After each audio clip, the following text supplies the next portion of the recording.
And now, our feature presentation. You are watching a master at work. What's going on, fellas, and welcome to another episode of the Combat Club. I know it's going to be a late night for the Easter time, but also the perfect time for the Pacific time. So right now, let's get started with my co-host. I know this is going to be like a quick recap of the UFC 305, which is on Perth, Australia. So right now, we are feeling it very good. So how's it going, Science Zenith? Because right now, we're really pumped up because right now we had some few things to discuss about for the UFC 305, which is on Perth, Australia. And what an amazing finish. So how you feel about that? Yeah, absolutely. Super amazing fight, night of fights. I'm excited to recap it with you guys and to shout out to everybody that's here. We got Daniel in the building day one, always coming first one in. I swear he has our bells turned on every time we go live. Daniel is in the house. So shout out to Daniel, baby. Let's get it. That being said, what a great night of fights. I do want to talk about the first fight of the evening. You know, we had Jesus Aguilar coming in and damn near looking good against Stuart Nicole. Nicole, it was his first fight in the UFC.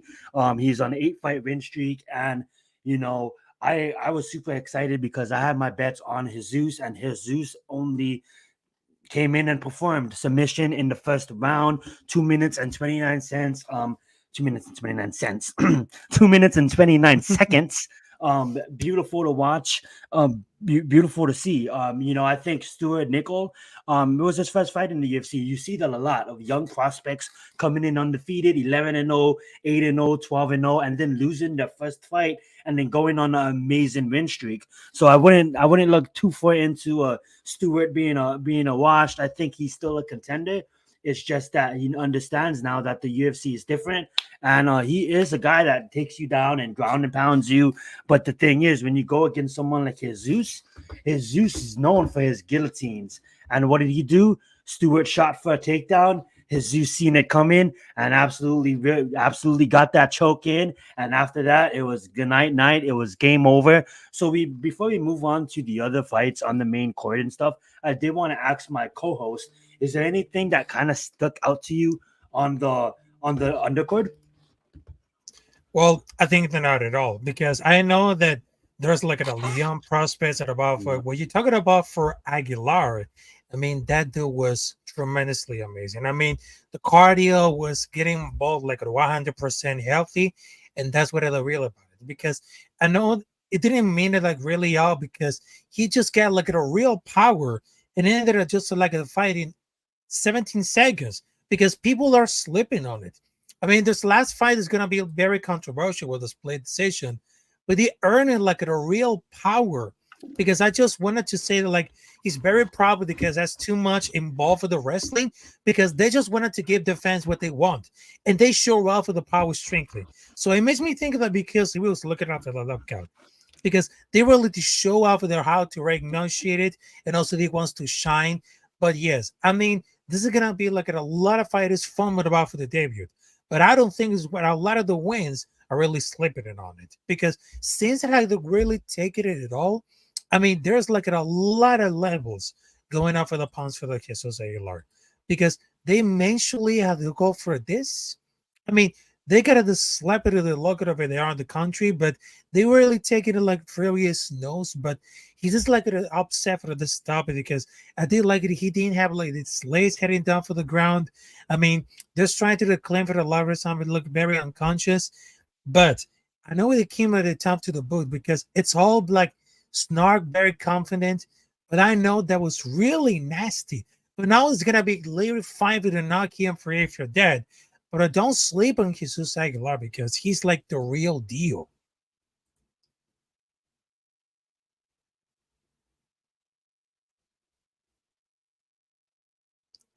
I think you're still muted right now. Oh, I'm sorry. Another Okay. fight, and absolutely facts. Jesus is definitely someone to watch. Another fight that kind of stuck out to me on the undercards is the Jenkins fight. He's versing the older Gilbert Burns. Herbert Gilbert Burns' brother.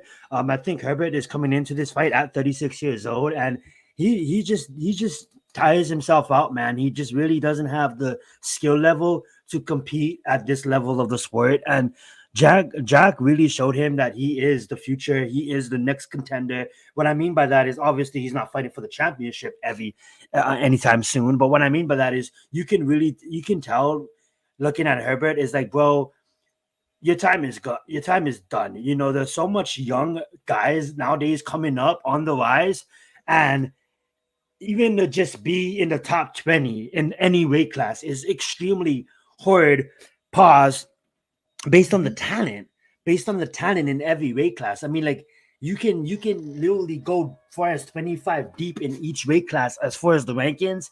And there's people like Jack Jenkins, there's people like young studs ready to beat the fuck out of these older guys. And I honestly think it really, you know, it's been going on for the last couple of years now where we're at a time, guys, where it is the next generation.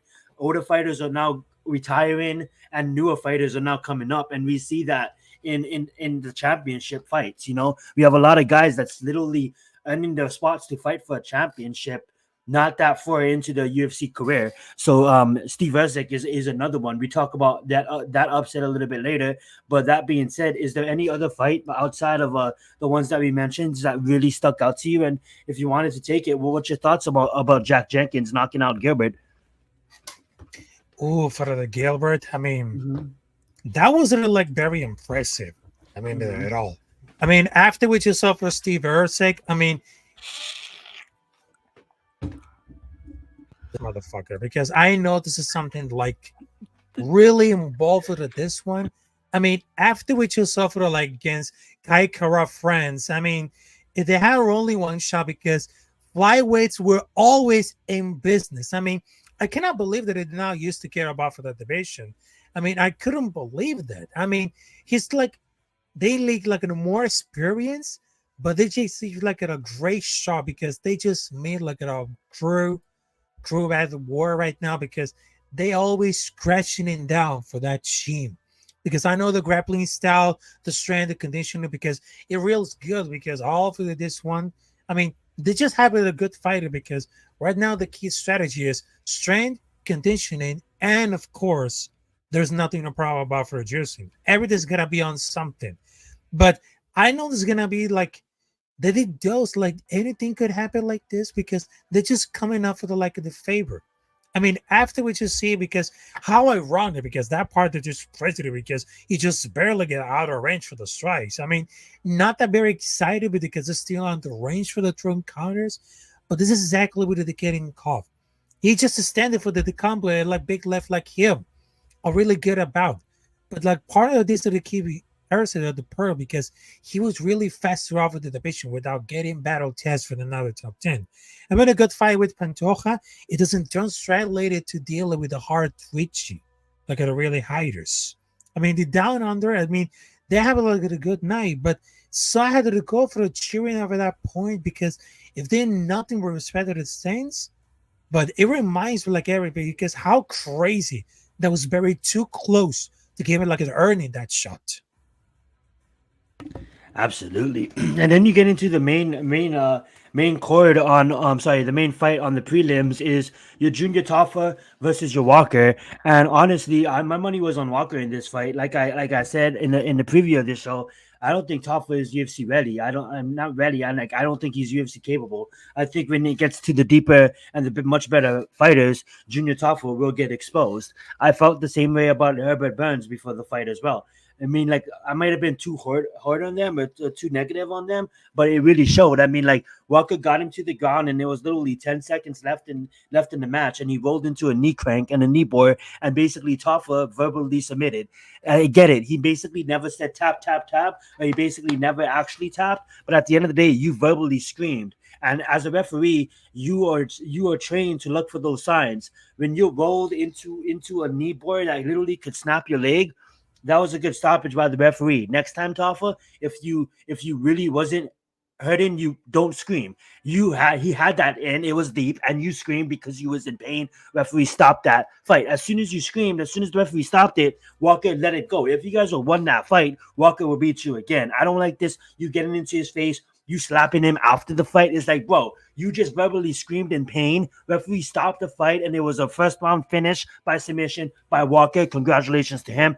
Tafa, like I said, I really don't think that he's UFC level. I think a lot of the times UFC this day and age, there's so much high level competition that it's almost like maybe back in 2010, Tafa could have been in the UFC. Obviously, he's in the UFC now, but at the end of the day, I just don't think he's UFC. If he's a UFC caliber fighter. I mean, like especially when we have all these guys coming off of the Contender Series, that's literally on these win streaks. It's almost like Jamal Hill came off of the Contender Series, Sean O'Malley came off of the Contender Series, and that's just to name a few. There's so much. I believe there's like 170 people on roster from the Contender Series, and nothing against Junior Tafa, but it's almost like, okay, you can knock out people when they're not living the lesser competition, but when someone takes you to the ground, you have no ground game whatsoever. You just literally, the last fight before this, he literally got taken down and he literally was on his back in the entirety of the first round. So it's almost like you got to have ground game. You have to have some. You can't just depend on knocking people out, especially in the heavyweight division, because when you go against people that actually have fight IQ, that actually is not going to just leave their head available to punch, you're going to get slapped or you're going to get submitted. And it easily was an easy submission for Walker. And honestly, I think the UFC should cut to Junior Tafa. I'm not even trying to be mean. Yeah, I'm just tired of this mediocre shit. You know, the UFC is one of the most prestigious organizations. That's why we have the PFL. That's why we have Bellator for a reason. Go fight there. Yep, exactly. And that's getting as well, because that's what we can see it on his face. Because it wasn't like very shocked, because it was just like, look at the frustration, because he knew exactly how it is wrong. Because I don't agree with this being like a bad stoppage. Every time early stoppage comes right, that every comes something like knockout with everybody jumps to fight his safety, and now is better than sorry. Because this is like the same. I mean, don't scream if you wanted it to stop. Also, Taffy just act like a bitch. But I know it's got a very gimmick, but I know it's gonna be on that way. When a Beverly announced to the referee that he or doesn't kill the Berber continue makes as screams indicate on discomfort. I mean, it's not legally it's allowed to everything. But screwing up is Berber submission, because when it's part of the camera for less of the scream is needed, like immediately start the fight. I mean, Tafa, they need a lot of work in this game, because that level is not professional. It's just like amateur, because this is like the problem.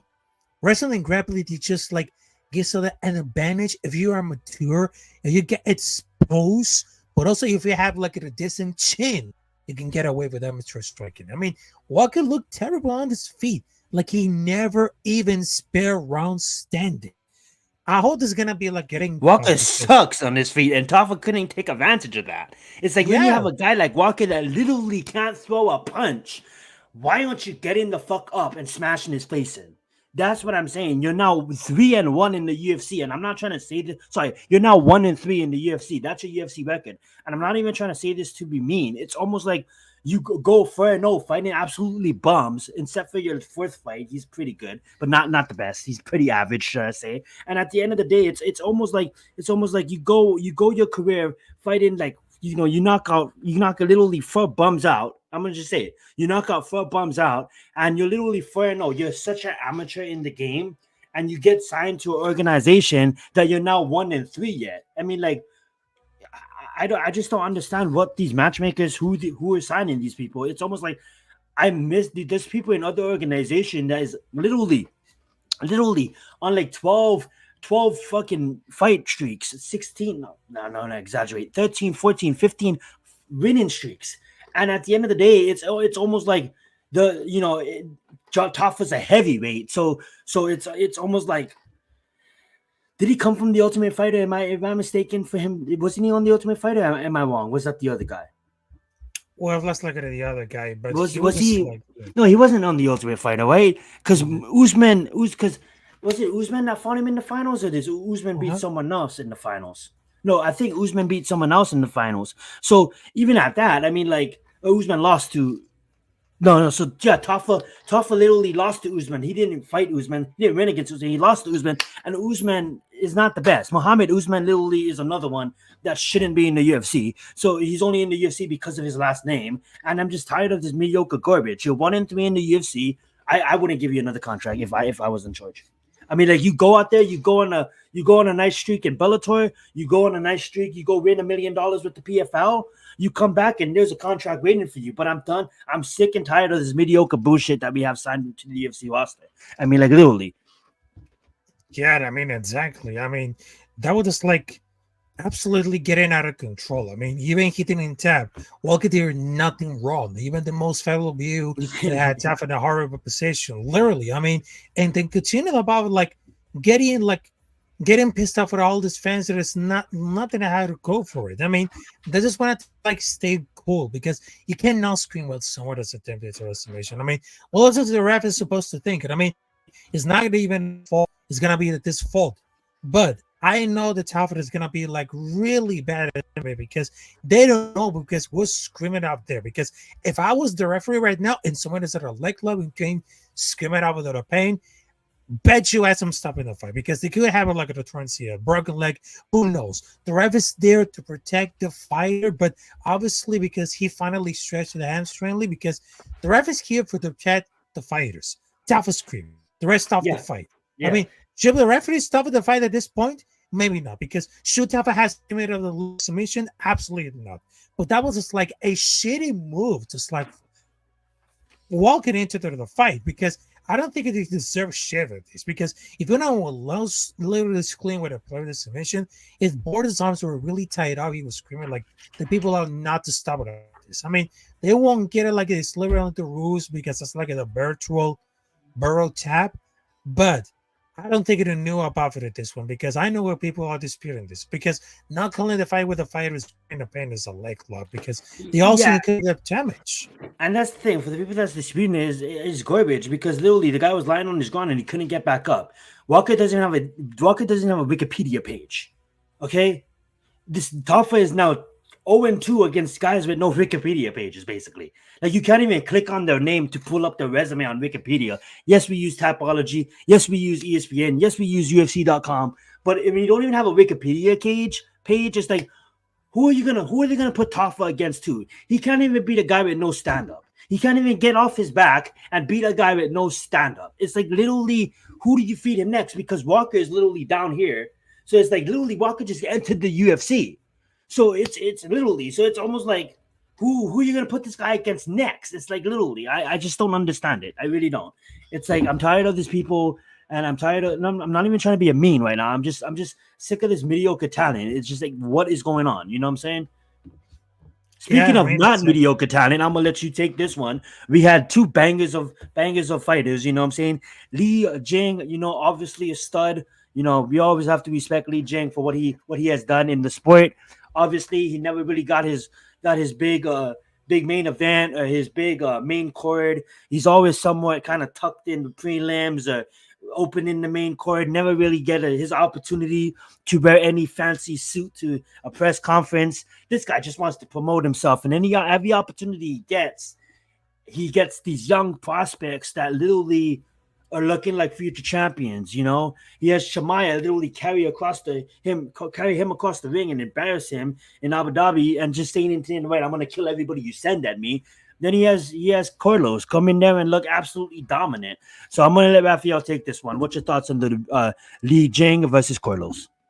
All right, so I will tell you for this one. I mean, Li was absolutely really incredible. I mean, those fights are really amazing. I mean, just thinking about the fingers out of the bat because they're gonna feel better. Because I know because he's like a fairly legit striking test to determine who you belong for the rankings. But I know the fighting that was just like the knockout of Carlos Prates because that was really shocking. I mean, the Kens were there because that's one of those ways to see about it because the grappling styles. I mean, that was like tremendously ridiculous. I mean, the knockout power was absolutely insane. But I will tell you for this one, I mean, don't mess with the Carlos Prates. I mean, he was doing like an amazing job that no one see that coming. I mean, it's just like a legit striking feast right now. He absolutely like an absolute execution. I mean, when it comes to land left, Lee was stunned every single time.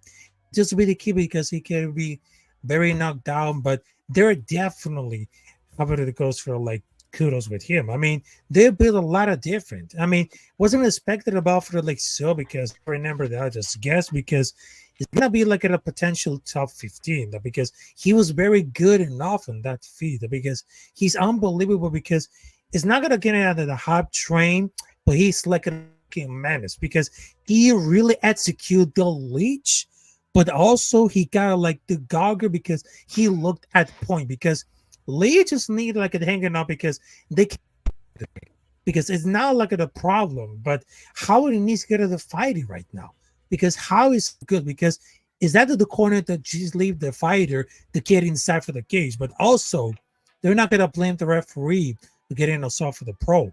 But I just see that he really cooking it all because it couldn't happen to a better bloke. Because ever since he went deep with Jake Matthews had to cheat this way about submission, because he got really smashed at all. Because there's like another one for those Brazilians with more than 5 losses or at the record returned like a Superman when they come for their joint for the UFC.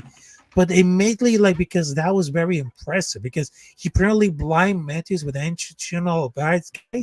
I mean, he could be like what are those fighters not being like a scumbag? But I really I'm really for the knockout. But what happens when it comes to the punch in the face? It's same things that happened to the toe. I mean, that was really impressive how good like the grappling is for Carlos Prates. I mean, that's really insane. And the cardio, it doesn't get involved like this one because I'm training like it a lot. But I know the knockout power is still like undefeatable. The guy can strike, man. I'm just gonna say that, right? The guy can strike, man. I do not want to be across the octagon of Corlos, man.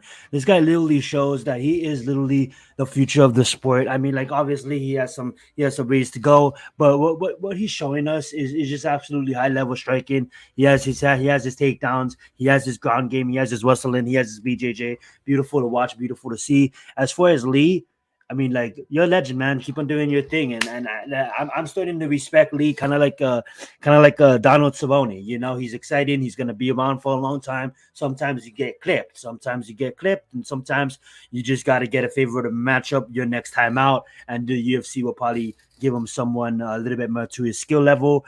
We kind of both knew that Carlos was a little bit above his skill level, but Carlos, he needed the test. He needed Lee to come out, and we needed to confirm that. And Carlos absolutely confirmed it that he is ready for the next level of competition. Speaking of someone who should retire, I'm not trying to be mean. He was in the fight. He had his moments, but then again, now he's riding a 5-fight losing streak. And I'm shout out to the commission for actually removing the judge who scored the fight for Tafa. I don't get how you score it for Ty. Tuivasa is absolutely a beast. Absolutely has my respect. But at the end of the day, there comes a time where you just can't compete with the high level people in the sport, and it's okay to admit that.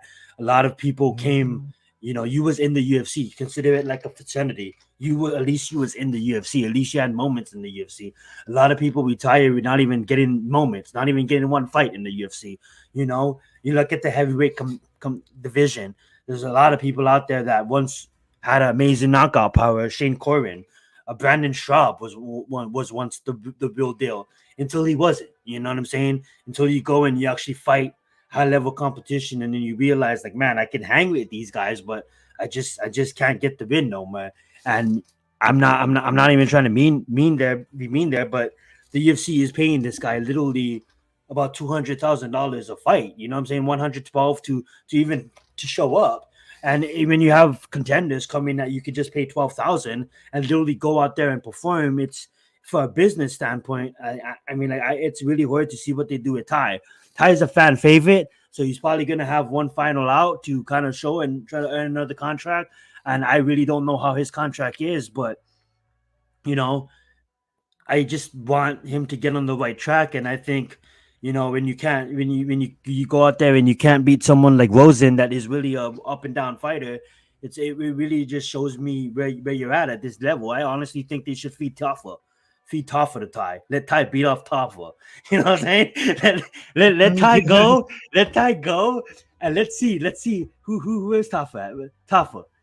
Where's he at? Taffa. Junior Taffa. That should be a fight right there. Junior Taffa versus Ty. I think that should be the next fight. It's going to be a nice stand-up fight. And if tie, we'll probably loser gets cut. Let's just say that. The loser gets cut. Tie versus Junior, loser gets cut. Australia versus Australia. Wow. That'll be a fun fight. What's your thoughts on that before we get into a couple of upsets? I mean, between for 30-27 is absolutely crazy. I mean, you really think about that was too close, but I just consider like a fucking behavior. I mean, that was like a fireable offense because the round 2 was like easy to score like a 10-9 if it comes. I mean, I know this is New Zealander and the judge gave it like I'm pretty sure, but that was just like a well scoreboard for that one. I mean, there was like 5 straight losses for Tsubasa, but at least some judges gave like a 30-37 for him. But what the actual, I mean, he was amazing over the great streak, but he went to the toe-to-toe to a certain game, which is worse than everybody like to admit. But I think like very too complacent and stopped the training. He never liked his skills, got out of shape, and also take way too much of the damage for the losses. I mean, they need to complete like a fight, but it seems like it's possible for the great fighters out of these days because it's gonna be like the ball for the game. I mean, they're clearly because what the goals for there for the career is not to get enough of the UFC roster, but they're just like a gatekeeper. I mean, if he needs to go like go to the Cal right now, I mean, there's like 2 options: PFL or like bare knuckle fighting champion. I mean, swinging and begging and choosing in front of the crowds. I mean, that could be something of the cardio again. Yeah, I mean, and like what you go to Bellator, you got Nagano waiting for you. You know what I'm saying? yeah. Not to disrespect the heavyweight champion of Bellator, but I think Nagano is gonna beat him. So you know what I'm saying? But I mean, it's just like a still sloppy version, but about for the Tai Tsubasa.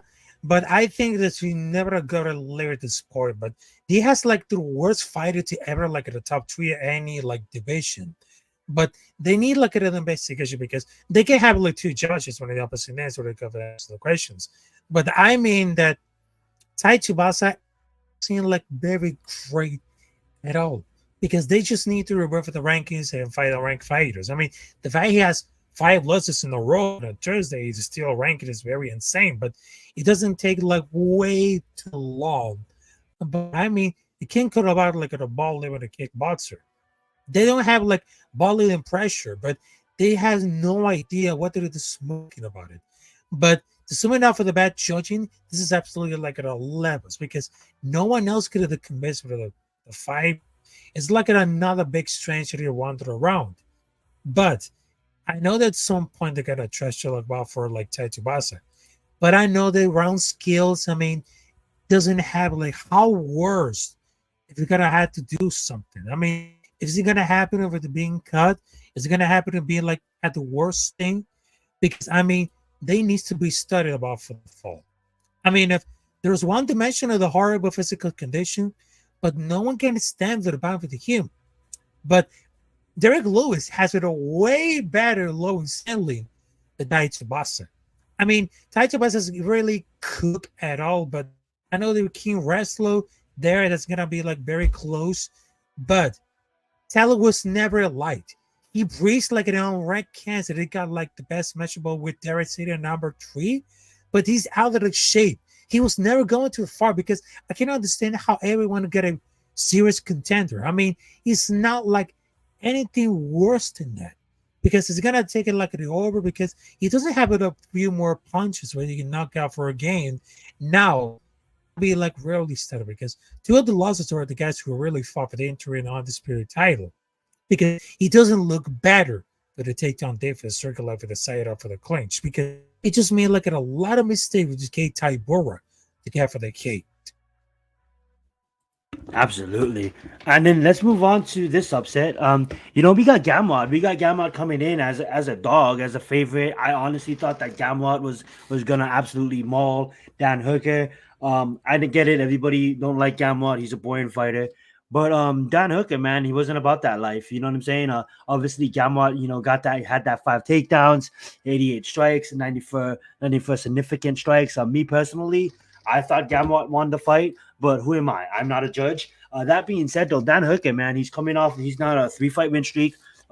He literally went from literally not winning fights to getting a bunch of tattoos and just getting remotivated again. And he's literally now at a point in his career where if he continues this, he kind of reminds me of like Dustin Poirier. You know what I'm saying? Dustin Poirier is someone that is literally never won a UFC championship outside of the interim against Max, but he still is regarded as a legend in the sport. Dustin Poirier is literally in my top 10 UFC fighters of all time. That's how good he is, and that's how much I respect Dustin Poirier. And if Dan Hooker, he kind of reminds me of him, not necessarily his fighting style, but just what he's shown his last couple of outings.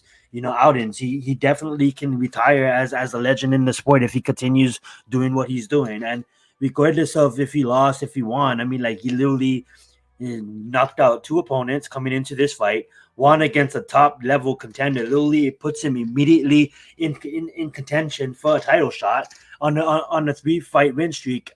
That's super impressive because of the fact that Gamrot was such a game opponent that he didn't phase. He didn't let that get to his head. He came out and he took care of business. That being said, I'm gonna let Rafael handle it. Let's get it. I mean, I agree. Even though that he just came back to the big shot to drop Gamrot, because Gamrot, they just had dropped it early in the round. Coming in up, it has some very good ground and pound for a short period because Hooker performed way better than we know expected. I thought Gamrot was grabbing it out for the round number 1, but they just need to start to rely on the control time to see him with the fights where there was no damage on the ground. I mean, he better believe it at the rest of the fight. I mean, he truly believed it because he even went to the scoreboards because Gamrot who really etched it out, but that was very close. I mean, Hooker was like a pop to the end for the, but he landed like a nice shot, very simple, but I don't know how these judges came like very dead. Well, look, Hooker, it looks very phenomenal because it's getting gone for this grand play is not good enough for Hooker. But I really thought that Gamrot, it's not very boring at all because Hooker looked great. He said he wasn't a part for the performance. He did trash on the mic. He should have had a similar turn title eliminator. Then he called out Thunder. I mean, Gamrot was winning round number 1 for longer, but that success was more significant. The damage priority was Corey. I mean, he rocked him multiple times at again. Oh, that, yeah, absolutely. You're right. I'm not sorry not to interrupt you, but for someone like me, I'm looking at round 1 and I'm having a hard time choosing who won. But the fact that Dan Hooker had the biggest shot, did the most damage, and dropped him automatically got him the first round. Yeah, I mean, exactly. And for Gamrot, I mean, he looked great. I mean, the violence was real. I mean, they just have like an edge of the seat a few times in Hooker energy. They're really hyped up.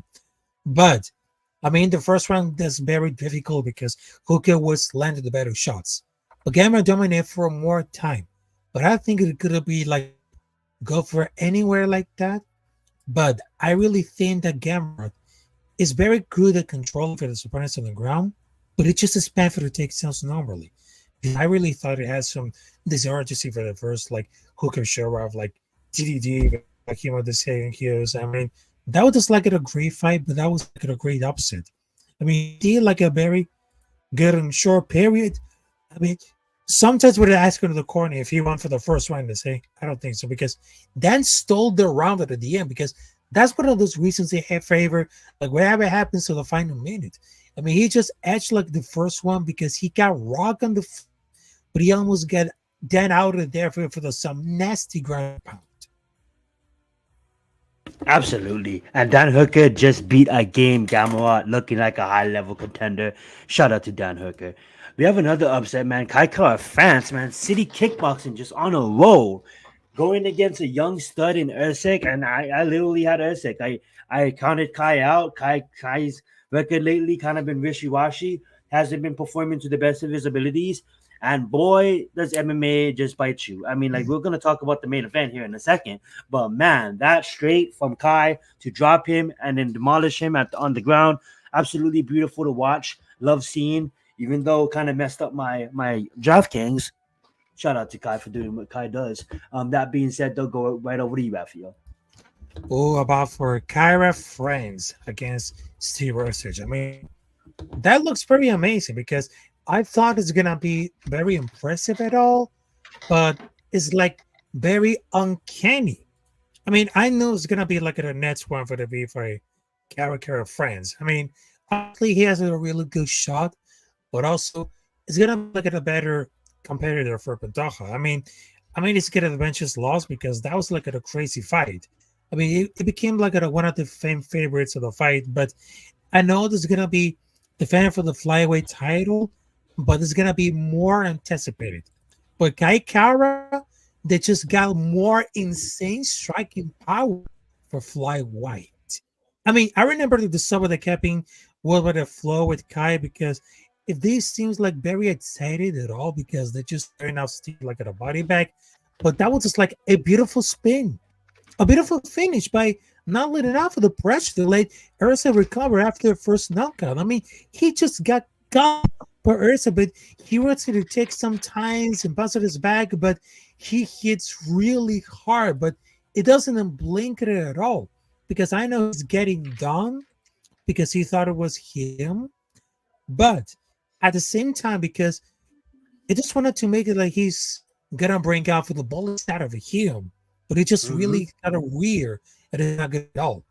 But he just really not a guy who doesn't need like to add to heal just like that because I still believe it's gonna be like a most of fighters ever because he's been being like at a lot of fights that are lasted like 25 minutes in title fights, but I guarantee it's not like much knockout power, but it's still very impressive. It seems like they just look like a that version because against like a rock dog, it's just like a current version of Rose.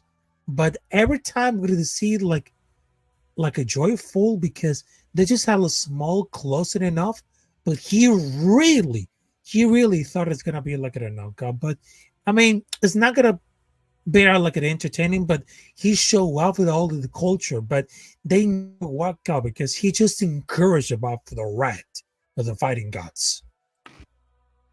Well said. Well said.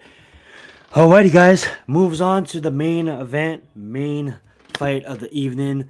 We had Izzy versus DPP, man, and DPP. I want to say this, man. If I was to go into a gym and if I was to tell my coach that, hey, I was to show up and fight like DPP, um, he'll literally slap me because he'll be like, dude, what are you doing? Like, this is the dumbest way to fight. And it's almost irritating to me that he literally goes and now I want to point out I do have a lot of respect for the guy. I respect him. He knows how to win fights. But I'm so used to seeing championships like champion contenders like go out there and actually like dominate. We've seen Usman dominate, we've seen Mighty Mouse dominate, John Jones dominating, Islam dominating, you know what I'm saying? And then you see DTP and he almost looks exhausted, he looks winded, he looks like he can't make it out of the round, and then all of a sudden he wins. And salute to that. You know what I'm saying? I can't hate on that. The guy literally is a beast when it comes to his submission game. He doesn't go to the ground just to go to the ground. He goes to the ground to submit you. And coming up as an amateur, he literally had like 8 submissions on his record before even signing with the UFC or something ridiculous like that. And he signs with the UFC and he goes and he starts knocking people out. And he goes into a decision with I believe that Hawaiian. I can't believe I'm forgetting his name right now, but it'll come back to me. And he goes to a decision with oh my god, I forget his name. But he also goes to a decision with Sean Strickland, his last fight Yes. out before his Izzy fight. I can't believe I'm forgetting the middleweight's name right now that took him to a decision. He's a Hawaiian dude. But that being said, you know, we gotta give DPP a shout out. I mean, like he absolutely is a dog. He literally is a Brad DeForest. I'm sorry, guys. So he goes to a decision with Brad DeForest. He goes to a decision with Darren Till. And that being said, what's up, Raiders? Thank you so much for being here. Hey, what's up, Izzy, Gender? Izzy was winning that fight, man. That was Izzy's fight, and it happens in MMA. You can go from winning the fight and like look what happened. It just happened to Usman. He won literally all 5 rounds, and then he gets hit head kicked from Edwards, and then boom. Look how his career changed. So I can't say anything in disrespect to the DPP. All I have to say is, man, that guy's good, man. He really is good. And Izzy is literally right there. You know what I'm saying? He is still Izzy. It's just that he got caught. And we seen him now that he's 35. Wondering what's next for him, because if you really think about it, there's a lot of young studs coming up, like Chimaev. There's Sean Strickland that gets his rematch. There's people like Alex literally wants to come back down, which I think is a mistake if Alex was to do that. I think you listen to Duplessis, and if Duplessis wins against Sean Strickland, which I honestly think he will, DPP goes up and tries to take that title off of you. I think Alex is just too big for the weight class at this particular moment. He made it in the past, but I just really think at 185, Duplessis is a bad matchup for him. I think at 205, it would actually be a more even fight. And just hats off, man. Hats off to Duplessis. I can't even hate on him, bro. I get it. Sometimes his style is different, and that's what we got to respect about him. I just don't like how he looks like he's about to break and he's about to be out of the fight, and then it's like, boom, all of a sudden. So shout out to DPP. I want to hear your thoughts on the fight. I mean, for the fight for DDP versus Zekley, I mean, Easy got old. He lost his speed. For Strickland, I mean, he wasn't a hell of a fight because that was the first sign to, because he over like 2 years ago, he would snipe DDP easily with a counter punch. When he was advancing with the chin off of the air, I mean, his best bet to move like at a light heavyweight. I mean, you could tell with the movie they used to, because he always realizing that it'll be dodging and ducking, forget some really slow punches for DDP. I mean, the 5-year age gap, they really show up, because I think Father Time is really on the field, but I think he's too small for light heavyweight, because he will have like bulk weight up. But I don't feel like he carried out that way well, because he looked all very sluggish, because they watched the first fight with Whittaker. I mean, his punches were so fast, but he could easily buried him. But at the end of the day, because they just compare like the hectic dodges versus Vittori with his first fight, because how crazy, how seemingly out of nowhere but the kind for the age comes. I mean, but if it comes to like Iggy, I mean, they just keep it like at a very not enough to see it like anything. But Dracos Duplessis, I mean, it's completely fearless. I mean, he was eating like a lot of body shots, and even like at a spinning elbow, and he didn't hesitate. He didn't play it safe like a cannoneer. He never stopped kicking, punching, attempting knockouts. I mean, he also let himself get exhausted too easy. I mean, he watched a lot of fights, and of course, some like the video takes, some film studies, but he just getting up at this one. It's just like muscle memory. They just really help. They really have for the DDP, but also he just really gassing it off. But he really thought that he was like against Strickland for like 50 minutes, because people thought that he was gassed at the end for the second round. But he literally just kept going, because I know it's gonna be like this. But the fights of the way with he looks very gassed, but he keeps like applying pressure, because he was slowing down for the high guard against like medium guard. But he was keep going, and then just like boom, they just like at a grill, like at a snout, like a submission. Do you think that since Izzy has been mostly a decision fighter his entire career, and he's going against people that literally hit hard, he took a lot of damage? Like, I know younger in his career, he'll roll with the punches and he won't get hit as much. But, if you look at his last 4 fights, he got knocked out. He got hurt. He literally was hurt. Alex hurt him again, but then he obviously he threw that when Alex was being he wasn't being smart. He was being reckless. He went out there trying to chase the knockout. Izzy countered, and then Alex went to sleep. But Alex hurt him in that fight as well. Then he gets boxed up. He gets boxed up against Sean Strickland, and then he gets hurt again against DPP.